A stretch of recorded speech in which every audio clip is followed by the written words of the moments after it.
Bonjour à tous, bienvenue dans ce nouvel épisode de TPV News, le premier de l'année sur les nouveautés 2020 dans les grands parcs de loisirs européens. Aujourd'hui, on va aller dans le plus récent, le parc Spirou. Pour sa saison 2019, il avait fait les annonces en décembre pour donner envie et pouvoir vendre les passes annuelles ensuite, bien avant le début de la saison passée. Cette année, il a d'abord fait l'offre de passes annuelles pour Noël et un petit peu au-delà, et ensuite il a fait les annonces pendant le mois de février. Se reposerait-il désormais principalement sur ses visiteurs fidèles, en espérant que ce sont eux, plus que les réseaux sociaux, qui feront la communication ? Peut-être. J'ai compté 9 annonces que l'on va détailler dès maintenant. Et comme on le dit sur d'autres chaînes, numéro 1. Qui n'a pas encore fait le tour des bureaux de la rédaction du journal Spirou en compagnie de Gaston Lagaffe ? Pour cette année, vous découvrirez un nouveau pré-show et une version du film 2.0 avec l'arrivée de nouveaux détails. Saurez-vous les remarquer ? Disons que pour cette première annonce, on commence calme. Évidemment qu'il fallait thématiser cette pièce. Franchement, qui aimait, dans un parc sur les univers de BD, arriver dans une salle avec des murs noirs et nus? C'est pas le gaffophone placé dans un coin qui allait changer cette impression. Là au moins, on aura une continuité entre les salles. Il faudra juste voir en quoi consiste la thématisation et si elle est fidèle à cette image. J'ai peur du vandalisme. Par contre, il faut avouer que l'idée des traces de pas est quand même mieux trouvée que les emplacements carrés pour matérialiser les positions des visiteurs et dans quel véhicule ils vont se trouver. Et puis, pour la version 2.0 du film, faudra voir et comparer. Peut-être quelque chose de plus en rapport avec le fait qu'on est dans la voiture de Gaston. Il doit bien y avoir moyen de retrouver les personnages et les vannes, même en dehors des bureaux eux-mêmes. Mais bon, ça reste mon avis. Continuons. Numéro 2. Attention, cette année, les Blocks de Game Over débarquent au parc Spirou. Retrouvez une attraction thématisée autour de cet univers ainsi qu'une mascotte Blork, prête à terrifier nos visiteurs. Vu que je détaille les annonces dans l'ordre chronologique, on reviendra sur l'attraction plus tard. Et on va se concentrer sur la mascotte, ou plutôt les mascottes.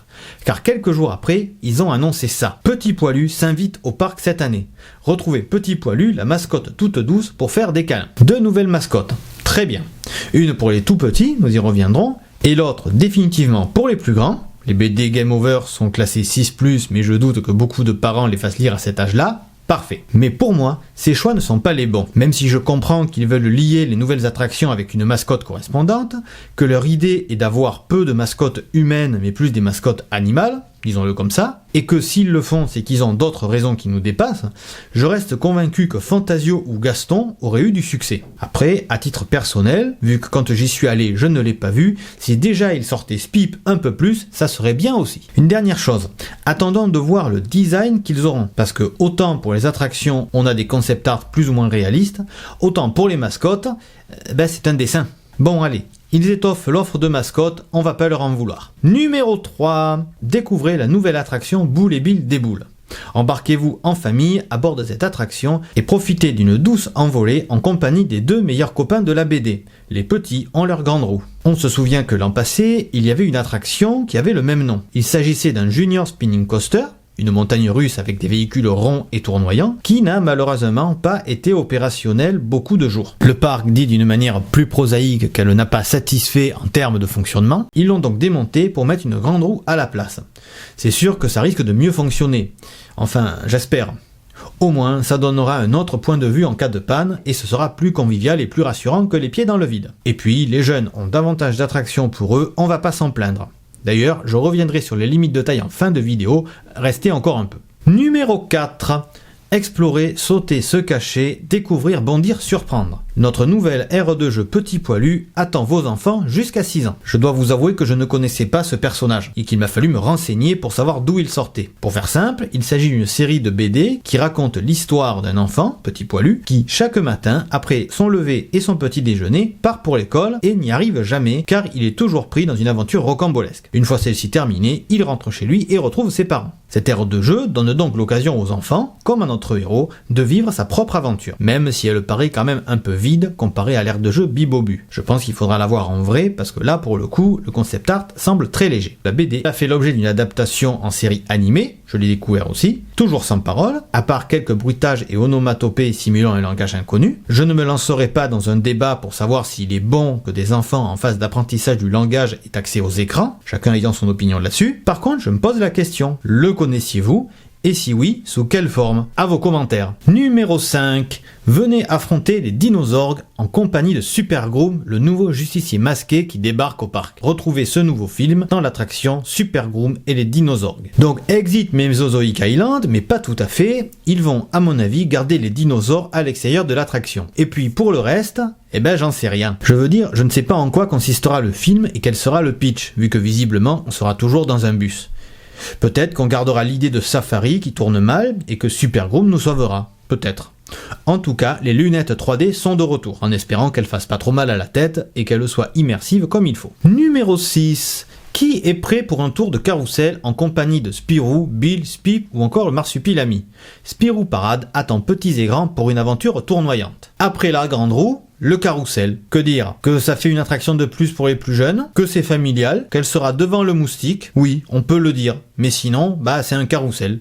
On ne connaît ni le débit, ni le potentiel restriction de taille, ou son absence par des places assises qui ne bougent pas, donc je n'en sais pas plus, désolé. Numéro 7. Vous l'attendiez, découvrez cette année une nouvelle attraction à sensation, un Air Race autour de l'univers de Game Over.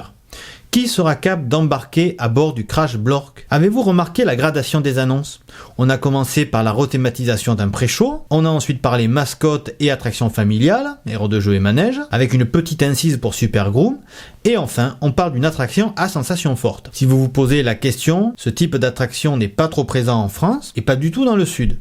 Les 3 exemplaires que j'ai trouvés se situent en Lorraine à Walligator, dans le nord à Bagatelle et en Normandie pas loin de Caen. Le parc n'a pas annoncé le modèle choisi, mais les sites de fans sont presque tous d'accord pour celui à 8 bras de 2 sièges. Donc on sera sur un débit par tour de 16 passagers. Je vous mets ici une vidéo pour que vous voyez à quoi il faut s'attendre. Quand ils disent sensation forte, ils ne mentent pas. Accessible à partir d'1,40 m, des rotations jusqu'à 7 mètres de haut, jusqu'à 3G ressentis, ça ne durera que 2 minutes, mais croyez-moi, ça sera intense. Voilà pour les annonces sur les nouveautés. Il y en a encore 2 autres sur des modifications de l'existant. Disons que ce sont des améliorations par rapport à l'an passé. La première, pour sa réouverture en 2020, le parc Spirou évolue spécialement pour votre confort. Retrouvez les nouveautés tant attendues, brumisateurs, zones ombragées et coins de verdure qui arboreront les allées du parc pour le plaisir des petits comme des grands. Quand j'ai vu cette annonce, je me suis demandé s'il n'y avait pas eu une erreur dans leur planning de publication, tant le texte et l'image n'allaient pas ensemble, d'abord. Parler de zones ombragées et de coins de verdure en mettant une image aérienne où on voit logiquement surtout les bâtiments, c'est assez curieux et presque moche. Et ensuite, tant la publication en elle-même tombait à plat au milieu des autres. J'ai eu l'impression qu'en fait c'était la première annonce, mais qu'elle était parue à la moitié du mois. Bon, elle a permis à certains de voir où allaient se situer les nouvelles structures, le carrousel par exemple, c'est au moins ça. Deuxième modification, c'est mercredi, la journée des petits. Oui, cette annonce a été parue un mercredi. Cette année, retrouvez 3 attractions qui changeront de taille d'accès et accueilleront nos visiteurs dès 90 cm accompagnés d'un adulte. Ubi, Wanted Dalton, Fantasio Rodeo. Je ne le répéterai jamais assez. C'est très bien de penser à tout le monde et baisser, si la sécurité le permet bien sûr, les restrictions de taille pour que les plus jeunes s'amusent. Mais c'est un peu comme les mascottes. Je me pose la question de savoir si le choix de ces 3 attractions est judicieux. Attention, chacun est maître de ce qu'il fait faire à son enfant. Je ne suis pas là pour vous donner des leçons, que ça soit clair. Mais mettons que 90 cm, ça corresponde à 2 ans.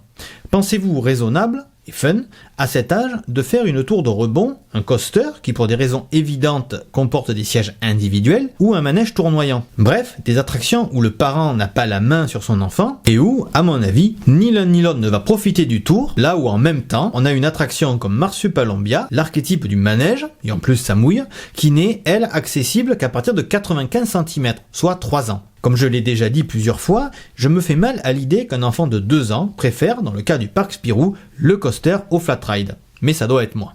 Et voilà, c'est la fin de cette vidéo. Comme vous l'avez vu, il va falloir attendre l'ouverture du parc le 4 avril pour en savoir un peu plus sur toutes ces annonces, même s'il risque d'y avoir d'autres publications sur Facebook d'ici là. Et puis, comme chaque année, il n'est pas exclu que j'aille y faire un tour afin de me rendre compte moi-même de toutes ces nouveautés. Je vous en ferai une vidéo et je vous la partagerai sur la chaîne de vlog. Il faudra juste que je pense à les prévenir pour pas passer encore une fois comme un espion qui parle à sa caméra. En tout cas, si la vidéo vous a plu, n'hésitez pas à me le dire en mettant un pouce bleu. en commentant la vidéo et en la partageant. N'hésitez pas non plus à vous abonner à cette chaîne et à la chaîne de vlog, donc, et à chaque fois à activer les notifications. N'hésitez pas enfin à aller faire un tour sur les différents comptes sociaux de Theme Parks Voyage et à vous y abonner pour ne rien rater des informations que je vous donnerai. Je ne sais pas encore de quoi je parlerai dans la prochaine vidéo, mais en attendant, merci pour votre écoute et à très bientôt.